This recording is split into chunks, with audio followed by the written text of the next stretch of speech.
આપણી વિશ્વ પ્રસિદ્ધ અમૂલ ડેરી જે આણંદ જિલ્લો, ખેડા જિલ્લો અને મહીસાગર જિલ્લા અને 3 જિલ્લાની સંયુક્ત બનેલી છે. એમાં આપણા યશસ્વી વડાપ્રધાન આદરણીય નરેન્દ્રભાઈ મોદી સાહેબ, આપણા કેન્દ્રીય ગૃહમંત્રી અમિતભાઈ શાહ સાહેબ અને અમારા યશસ્વી પ્રદેશ અધ્યક્ષ CR પાટીલ સાહેબના નેતૃત્વ હેઠળ, માર્ગદર્શન હેઠળ ડેરીએ જે પ્રગતિ કરી છે, આદરણીય મુરબ્બી રામસિંહ કાકા 22 વર્ષ સુધી સતત ડેરીના ચેરમેન રહ્યા અને ત્યારબાદ હવે વિપુલભાઈ પટેલ અને કાંતિભાઈ સોડા પરમારની વાઇસ ચેરમેનની જોડી માન્ય રામસિંહ કાકાના માર્ગદર્શન હેઠળ જે પ્રકારે ડેરી અમે ચલાવી રહ્યા છીએ, મોદી સાહેબની નેમ હતી ખેડૂતોની આવક બમણી કરવી. એ દિશામાં અમે કામ કરી રહ્યા છીએ અને એ દિશામાં અમે કરેલા કામના પ્રગતિનો અહેવાલ આજે 2 વર્ષના અંતે અમે આપ સૌને આપવા માટે જ આજે આપની સમક્ષ ઉપસ્થિત થયા છીએ. મિત્રો, અમૂલ સંઘે ખૂબ સારી પ્રગતિ કરી છે છેલ્લા કેટલાય વર્ષોમાં અને ખેડૂતો, પશુપાલકો આજે અમને કહેતા આનંદ થાય છે, આખા ગુજરાતમાં તમામ 17 સંઘ પૈકી સૌથી વધારે દૂધનો ભાવ કોઈ આપતું હોય તો ખેડા જિલ્લા સંઘ અમૂલ ડેરી આપણે આપી રહ્યા છીએ. સાથે સાથે મને કહેતા એ પણ આનંદ થાય છે કે અમે ખેડૂતોના હિતને લક્ષ્યને ધ્યાનમાં રાખીને, પશુપાલકોના હિતને લક્ષ્યમાં ધ્યાનમાં રાખીને અને સૌ સભાસદોને હિતમાં લક્ષ્યમાં રાખીને અનેક નિર્ણયો માન્ય રામસિંહ કાકાના માર્ગદર્શન હેઠળ વિપુલભાઈ, માન્ય કાંતિભાઈ અને સૌ લોકોએ કર્યા છે. તો અમે કરેલા કામોની વિગત આજે આપ સૌના માધ્યમથી પ્રજાજનો સુધી પહોંચે એના માટે આજની અમે પ્રેસનું આયોજન કર્યું છે અને એમાં આપ સૌ મિત્રો આવ્યા. આપ સૌનો હું આભાર. અમૂલના ચેરમેન થયા પછી પહેલું મેં ડેરીઓનું કમિશન વધાર્યું કે ડેરીઓને જેટલા લીટર દૂધ થતું હતું એના 25 પૈસા આપતા હતા. તે વખતે નિભાવ ખર્ચ કે ભાઈ પટાવાળો રાખ્યો હોય, પોતાવાળો રાખ્યો હોય, ધોનારો રાખ્યો હોય, આ બધાના 25 પૈસા 1 લીટરે આપતા હતા. મારા આવ્યા પછી મેં એના 85 પૈસા કર્યા, જેથી એમનું ભારણ ઘટે અને દૂધ મંડળી એમાં ફાયદો કરે. ત્યારબાદ અમે પશુપાલકોનું હિત જોયું. એ ગરીબ બિચારા દૂધ કઈ ઘાસ એનું ખેતરમાં જાય, પોટલું ચાર લાવે, એના ભેંસને નીરે અને દૂધ અમારે ત્યાં મોકલે. તો એમાં ઘણી અર્ચના આવતી હતી. તો એ મુશ્કેલીઓ દૂર કરી અને અમે સારામાં સારા દૂધના ભાવ જે ગુજરાતના બધા ફેડરેશનો કરતા છાતી ઠોકીને કહે છે કે સારામાં સારા ભાવ અમે આપીએ છીએ. અને બીજું, કતાર મોંઘવારીના ટાઈમે ઘાસચારો, દાળના ભાવ આસમાન અડી રહ્યા છે. તે ટાઈમે દર વખતે દૂધના ભાવ વધારતા હતા, દાળના ભાવ વધારતા હતા. અમે એક વખત હજુ દાળના ભાવ વધાર્યા નહીં. ખાલી ને ખાલી પશુપાલકને યોગ્ય લાગે, જેમ નરેન્દ્ર મોદી એમ કહેતા ખેડૂતોની આવક બમણી કરવી છે, એમ મારું પણ વિઝન છે કે પશુપાલકની આવક બમણી કરવી છે. વિપુલભાઈ, પહેલા ફેડરેશન દ્વારા દૂધ વેચાણના ભાવ નક્કી થતા હતા, હવે સેન્ટ્રલી કેમ નથી રહ્યું? હવે ઘણી મુશ્કેલીઓ પડતી હતી. એમાં કયા પ્રકારની એવું નહીં, ફેડરેશન જે અમલ હોય, ફેડરેશનમાં શું થાય છે, બધી જગ્યાએ સર્વે થાય છે. બધી જગ્યાએ ઓલ ઇન્ડિયામાં, બીજા બધા પ્રાંતોમાં, બીજા બધા આઉટ ઓફ કન્ટ્રીમાં બધી જગ્યાએ સર્વે થતા એમને યોગ્ય લાગે તો એ વધારી શકે છે અને અમારી સંમતિ પણ લે છે. પહેલા તમે ચેરમેન હતા અને અત્યારે વિપુલભાઈ ચેરમેન છે. ખાસ કરીને જે રીતના વાતો વહેરાઈ છે એ આસમાન જમીનનો ફેર છે. શું છે હકીકત? જ્યારે અમૂલની વાત કરવા બેઠા હોય ત્યારે સૌ પ્રથમ સરદાર સાહેબને યાદ કરું છું, મુરબ્બી ત્રિભંગ કાકાને યાદ કરું છું. આ વડીલોને યાદ એટલા માટે કરું છું કે અમૂલની જે સ્થાપના કરી એ સ્થાપનાને કારણે ગામડાની અંદર 1200 મંડળીઓ બનાવીને દૂધ લેવાનું જે ચાલુ કર્યું, એનું જે શોષણ થતું હતું એ શોષણ અટકાયું અને સભાસદોને આજે દૂધના ભાવ સારામાં સારા આપવામાં આવે છે. એમને સર્વિસ પણ સારામાં સારી આપવામાં આવે, એમને બોનસ પણ સારામાં સારું આપવામાં આવે છે. ગામડાની અંદર બહેનો જે મહેનતને મજૂરી કરતી હોય એ બહેનોના દૂધના ભાવ પોષકક્ષમ આપવાનું કામ મારા વખતે અત્યારે પણ એમનો પોષકક્ષમ ભાવ આપણે આપી રહ્યા છીએ અને બીજી પણ સર્વિસ સારી રીતે આપીએ છીએ. હું એટલું ચોક્કસ પણ ભાઈ, ગામડાની અંદર રોજીરોટી માટે જો એક જ સાધન હોય તો એ ડેરી છે અને ડેરીને કારણે જ હું માનું ત્યાં સુધી બહેનો પોતાની ગાયને ભેંસને સારી સારવાર આપીને દૂધ દહીંને દૂધ મંડળી સુધી મોકલવાનું કામ ચોખ્ખું મોકલે, ક્વોલિટીવાળું મોકલે, એને કારણે ડેરીમાં દૂધ આવે એ દૂધ અમૂલની અંદર આવે અને અમૂલની અંદર એની બાય પ્રોડક્ટ બનાવે અને બાય પ્રોડક્ટ માર્કેટની અંદર સારી રીતે વેચવાનું કામ અત્યારે ચાલી રહ્યું છે.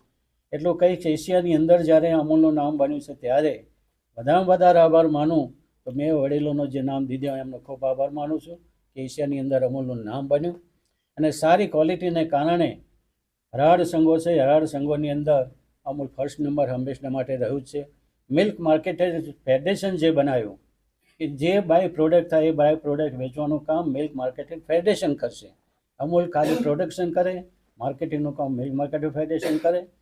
મિલ્ક માર્કેટિંગ ફેડરેશન મારફતે જેટલો માલ વેચાય એના પૂરેપૂરા પૈસા હંમેશા સંઘોને આપી દેવામાં આવે અને એ સંઘો પોતાની રીતે મંડળીઓની અંદર જે દૂધ આવે એ દૂધના પૂરેપૂરા પૈસા આપે, બોનસ આપે અને સારી કામગીરી હું માનું ત્યાં સુધી અત્યારે થઈ રહી છે. ભવિષ્યની અંદર પણ હું માનું ત્યાં સુધી દૂધ માટે કોઈ દાડો ખોટ પડવાની નથી. દિન પ્રતિદિન મેં જોયું છે એ પ્રમાણે સભાસદોને એમને પોષકક્ષમ ભાવ મળે છે એને કારણે નવા જાનવર ગાય ને ભેંસો લાવે છે એમને કારણે એમનું ઘર ચાલે છે, એમના ચૂલા ચાલે છે, એમના પોતાના બાળકોનું પણ ભરણ પોષણ કરવાનું કામ ખેતી કરતાં પશુપાલન પર વધારે દ્રષ્ટિ મૂકી છે અને સભાસદો એ રીતે આગળ ચાલે છે. એટલે ચોક્કસપણે કહીશ અમૂલ એક આશીર્વાદરૂપ ખેડૂતો માટે અને પશુપાલક માટે છે એ હું ચોક્કસપણે માનું છું. વહીવટની બાબતમાં મારા વખતે હોય કે વિપુલભાઈ વખતે જે સિસ્ટમ છે એ સિસ્ટમ પ્રમાણે જ હંમેશા વહીવટ ચાલે છે, એમાં કોઈ બેમત નથી. પ્લસ માઇનસ વહીવટ થાય એ અલગ વસ્તુ છે, પણ વહીવટ ચાલે છે અને ભવિષ્યની અંદર પણ હું તો કહીશ કે ચૂંટણી આવી રહી છે ત્યારે એની અંદર પણ સાથે બધા મળીને અમે સાથે કામ કરીશું અને દિન પ્રતિદિન હજુ પણ અમૂલ વધારેમાં વધારે આગળ પ્રગતિ કરે અને સભાસદોને વધારેમાં વધારે ફાયદો થાય એવું ચોક્કસ અમારું દ્રષ્ટિબિંદુ હશે. રામસિંહભાઈ, તમારા મોઢે નહીં પરંતુ વાતમાં બીજા બધાના મોઢે એવી વાત છે કે તમારા લીધેલા છોકરાઓ અને તમારી સાઈડના છોકરાઓને અમૂલે ક્યાંક ને ક્યાંક છૂટા કરી દીધા છે. કેટલી હકીકત સાચી? હંમેશા અગાઉ વાત જે થઈ એ પ્રમાણે અમૂલની અંદર જે મારા વખતે 4 પ્લાન્ટ જે મેં નવા નાખ્યા એ પ્લાન્ટની અંદર મેન પાવરની જરૂર હતી. એ મેન પાવરની જરૂરિયાત એમડીની માગણી પ્રમાણે આપવામાં આવ્યા હતા. હું માનો ત્યાં સુધી ઘણી વખત મશીનરી નવી આવી હોય, થોડું એ થયું હોય એને કારણે પ્લસ માઇનસ છૂટા કરી દીધા, બિલકુલ કાઢી મૂકે એવું નથી. હું માનો ત્યાં સુધી એમને પણ પરત લેવા માટેની જે વાત થઈ છે, ચેરમેન સાથે વાત થઈ છે, વડીલો સાથે પણ વાત થઈ છે અને ટૂંકા સમયની અંદર એ પ્રશ્ન પતી જશે. વિશ્વવિખ્યાત અમૂલ ડેરી એ આપ સૌ જાણો છો કે દેશની અંદર શ્વેત ક્રાંતિ લાવનાર હોય તો એક અમૂલ છે.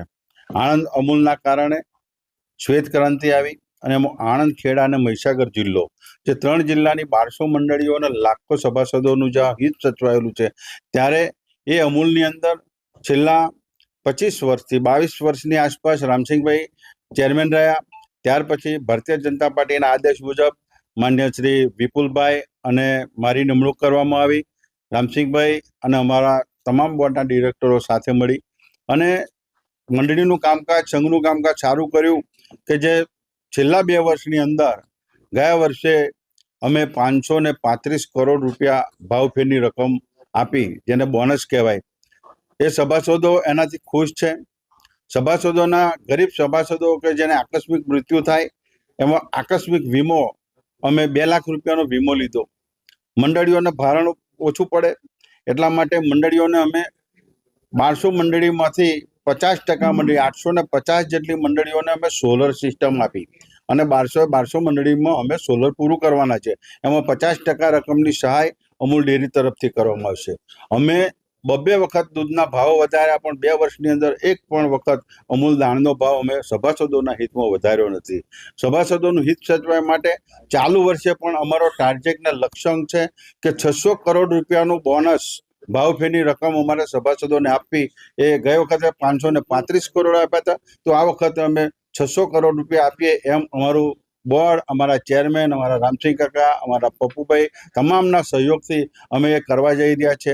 નવા પ્લાન્ટોની અંદર વાત કરીએ તો 2 વર્ષની અંદર 1700 કરોડ રૂપિયાના જેટલો અમે નવા પ્લાન્ટો કર્યા. એની અંદર પૂનાની અંદર જે નવો પ્લાન્ટ આઈસ્ક્રીમનો બનાવ્યો એ પ્લાન્ટ અમારો આજે કાર્યરત છે અને આંધ્રપ્રદેશની અંદર ચૈતુરની અંદર પણ અમારો એક નવો પ્લાન્ટ થઈ રહ્યો છે. અમેરિકાની અંદર મિશિગનની અંદર પણ અમારો થર્ડ પાર્ટી પ્લાન્ટ ચાલી રહ્યો છે અને સ્પેનની અંદર પણ અમે પ્લાન્ટ કરવા જઈ રહ્યા છે. ત્યારે આમ તો વિસ્તૃતિકરણની વાત કરીએ તો ખાતરજની અંદર પણ અમારો જે પ્લાન્ટ છે એને વિસ્તૃતિકરણ કર્યો, મોગરમાં કર્યો, આણંદમાં કર્યો. આમ ઉત્તરોત્તર પ્રગતિ અમૂલની વર્ષોથી થતી આવી છે, પણ અમે કરતો પણ આ બધાના સહકારથી 2 વર્ષથી ખૂબ સારી પ્રગતિ થઈ છે. અને અમારું જે કોઈ આજે દેવું પણ નથી. અમારી ફિક્સ ડિપોઝિટ પણ 250-300 કરોડ રૂપિયા જેટલી અમારી ફિક્સ ડિપોઝિટ છે અને સંઘની પાસે, ફેડરેશન પાસે પણ અમારે પૈસા લેવાના છે. એટલે અમારે અત્યારે આર્થિક પરિસ્થિતિની સદ્ધરતા જુઓ તો બધા જ સંઘો કરતાં સારામાં સારી પરિસ્થિતિ ખેડા જિલ્લા સંઘની છે. અને આ દુનિયા અને દેશની અંદર જો અમૂલનો વિશ્વમાં જો નામ થયું હોય તો એ અમૂલની ક્વોલિટીના, ગુણવત્તાના આધારે છે. જ્યારે અમારું બોર્ડ, અમારા ચેરમેન, અમારા માજી ચેરમેન, તમામ અમારા સાથી મિત્રો અને બોર્ડના જે સભ્યશ્રીઓ છે એ અમૂલની ગુણવત્તાની અંદર કોઈ પણ કચાશ છોડવા માંગતા નથી અને અમૂલનું નામ વિશ્વ સ્તરે આવે એના માટે અમે સૌ સાથે મળીને બધા પ્રયાસો કરીએ. કાંતિભાઈ, અમેરિકાની અંદર આપણી બીજી ડેરી છે કે પહેલી? કે પહેલા વોટરલૂમાં ચાલુ થયેલી રામજી કાકા, વોટરલૂમાં આપણે ચાલુ કરેલી એ ડેરી કઈ સ્થિતિમાં છે અત્યારે? અમે આ વખતે આ બધા થર્ડ પાર્ટી પ્લાન્ટ છે, આપણો પ્રાઇવેટ પ્લાન્ટ હોય ને. હવે એની અંદર અમે મિશિગનની અંદર અમારો થર્ડ પ્લાન્ટ છે. આવા અમૂલ જેવા અમારા 43 પ્લાન્ટો છે ગુજરાતમાં અને બધા બીજા રાજ્યોની અંદર. એની અંદર અમારો પોતાનો પણ પ્લાન્ટ હોય અને થર્ડ પાર્ટી પણ પ્લાન્ટ હોય છે. એવા પ્લાન્ટો અમે કરવા જઈ રહ્યા છીએ. પશુપાલકોને ફાયદો થાય છે? એનાથી અમારા નામથી એક કામ કરે, જેમ ફેડરેશન જે રીતે અમૂલનું નામ ઉપયોગ કરી અને અમને રોયલ્ટી આપે છે, એમાં પણ અમારે જે નફો થાય એની અંદર અમારો હિસ્સો મળે અને તમામ જગ્યાના પ્લાન્ટોનો નફો અમે અમૂલ આણંદમાં લાવી અને તમામ 1200 મંડળીના સભાસદોને આપવાનું કામ કરી રહ્યા છે. સામાન્ય સભામાં પૂરો થઈ ગયો છે. સામાન્ય સભામાં આ જે જિલ્લા સંઘ છે એ એના સહકારી પેટા નિયમ અને સહકારના નિયમો પ્રમાણે ચાલે છે. એના નિયમો મુજબમાં આવતું હશે તો એની સભા બોલાવવામાં આવશે અને એના નિયમ પ્રમાણે જો નહીં આવતું હોય તો એની સભા નહીં બોલાવવામાં આવે. નવા પ્લાન્ટો નાખો છો, નવી ભરતીની જરૂરિયાત ઉભી થશે. પહેલા જૂના કર્મચારીઓને લાભ આપવામાં આવશે કે ફરી નવી શક્તિ ભરતી? અમૂલમાં કોઈ અમે નવી ભરતી આજ દિન સુધી કરી નથી. તમને અમે કોન્ટ્રાક્ટ બેઝ ઉપર જ માણસો લઈએ છીએ. કાયમી લગભગ 10 વર્ષ પહેલા કદાચ ભરતી કરી હશે, પણ હાલમાં કોઈ ભરતી કરી નથી. અને જ્યારે પણ અમારે માનવબળની જરૂરિયાત પડે છે ત્યારે હ્યુમન રાઇટ્સ છે, ફેડરેશનનો વિભાગ છે, એમને અમે માણસોની જરૂરિયાત માટેનું કહીએ છીએ એટલે અમને માણસો આપે છે. કેસરીસીનો આક્ષેપ છે કે પશુપાલકોના છોકરાઓને નોકરી નથી લેવામાં આવતા, બહારના છોકરાઓને રૂપિયા લઈને ભરતી કરવામાં આવે છે. આ વાત તદ્દન પાયાવિહોણી છે. પશુપાલકોના છોકરા જ અમૂલદાનની અંદર તમે આવો, અમૂલની અંદર પશુપાલકોના દીકરાઓ જ આણંદ, ખેડા અને મહીસાગર જિલ્લાના 90-95% લોકો કામ કરે છે. એની અંદર એવું છે નહીં, પણ આ એક વિવાદ માટેનો જે મુદ્દો બનાવે એ વિવાદના મુદ્દા માટેની આ વાત છે, બાકી એવો કોઈ પ્રશ્ન નથી. અમે સત્તા ઉપર ભારતીય જનતા પાર્ટીનું ચોખ્ખી બહુમતીવાળું બોર્ડ 2 વર્ષથી આવ્યું છે.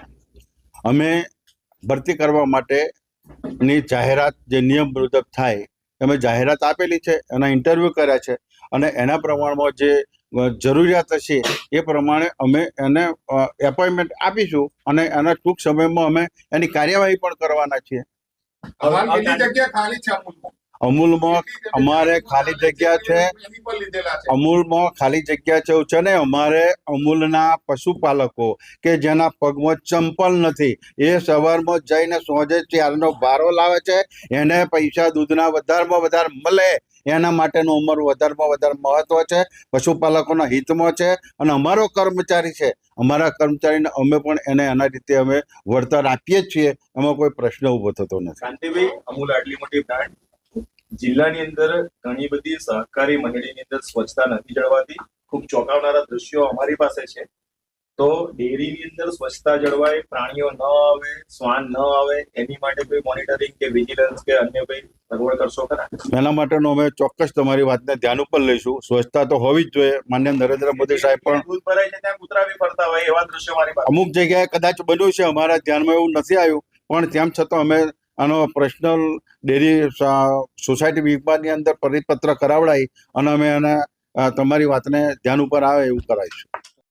અમૂલ ડેરીનું 20 વર્ષથી નેતૃત્વ રામસિંહ કાકાએ કરેલું છે, જેનું આગળનું કામ વિપુલભાઈએ સંભાળ્યું છે. બંને ખેડા જિલ્લાના છે અને અમૂલની 3 જિલ્લાની ડિરેક્ટરોની જે વ્યવસ્થા છે એમાંથી આજે ખેડા જિલ્લાના 2 લોકો એમણે કરેલા 22 વર્ષના કામોની વાત આપને કરવા માટે ખેડા જિલ્લામાં આ પ્રેસ કોન્ફરન્સ રાખવામાં આવી છે. અજયભાઈ, શિસ્તબદ્ધ પાર્ટીની અંદર ભાજપના જ પૂર્વ ધારાસભ્ય દ્વારા જે ટીકા ટિપ્પણી ફેસબુકની ઉપર કરવામાં આવે છે, ખૂબ ચોંકાવનારી ટીકા ટિપ્પણીઓ હોય છે.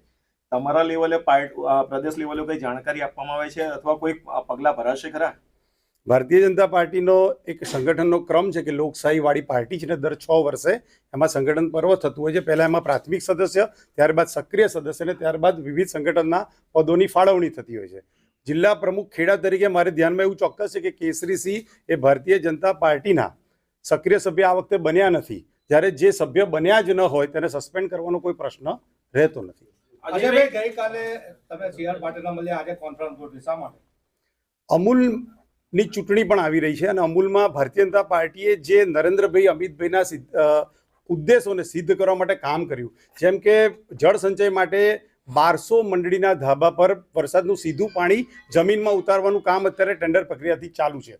1200 મંડળીના ટેરેસ પર સોલર સિસ્ટમની વ્યવસ્થા અમૂલે કરી છે.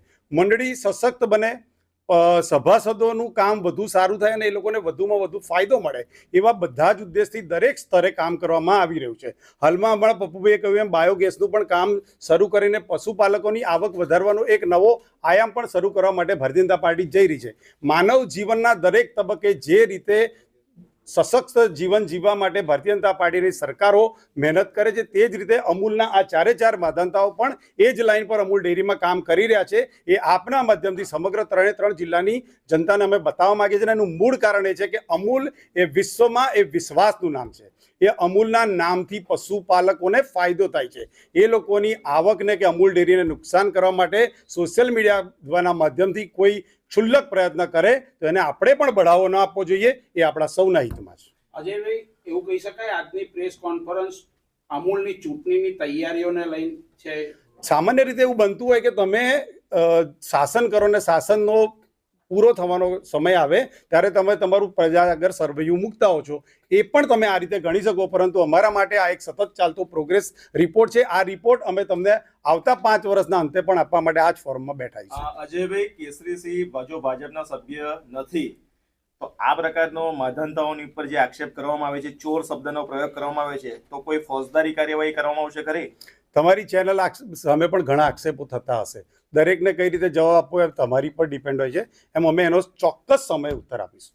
અજયભાઈ, ખાસ કરીને આવનાર સમયમાં જે રીતે જિલ્લા પંચાયતની ચૂંટણીઓ અને જે સ્થાનિક સ્વરાજની ચૂંટણીઓ આવી છે તે વિશે શું કહેશો? ખાસ કરીને સ્થાનિક સ્વરાજની ચૂંટણીમાં 5 નગરપાલિકા અને 2 તાલુકા પંચાયતની ચૂંટણી આવી રહી છે. મારા ધ્યાનમાં છે ત્યાં સુધી મને હજુ ચોક્કસ માહિતી નથી, પરંતુ જિલ્લા પંચાયતની ચૂંટણી કદાચ ન પણ આવે, પણ 5 નગરપાલિકાની ચૂંટણીમાંથી 4 નગરપાલિકા એ ભારતીય જનતા પાર્ટી પાસે નથી. માત્ર અમદાવાદ નગરપાલિકા ભારતીય જનતા પાર્ટી પાસે હતી. 2 તાલુકા પંચાયત કઠલાલ અને કપોડનમાં કપોડન તાલુકા પંચાયત ભાજપ પાસે નથી ને કઠલાલ તાલુકા પંચાયતમાં ભાજપની બહુમતી હતી. આ વખતે અમારો એવો નેમ છે કે અમે 7 પેટા ચૂંટણીમાં ભારતીય જનતા પાર્ટીનો ભગવો લહેરાઈશું. અજયભાઈ, કેસરીસિંહે સ્પષ્ટ ચેલેન્જ આપી હતી ભાજપને કે આ વખત જિલ્લા પંચાયતની ચૂંટણીમાં એમની જે સીટો છે ત્યાં ભાજપના ચિહ્ન વગર અપક્ષ એમની સામે લડી બતાવે. જો તેઓ હારી જશે તો ભાજપ કાર્યાલય કમલમમાં બધાને પાણી પીવડાવશે. શું તેઓ ભારતીય જનતા પાર્ટીના નિશાન વગર વિધાનસભા લડ્યા? આ એનો જવાબ છે.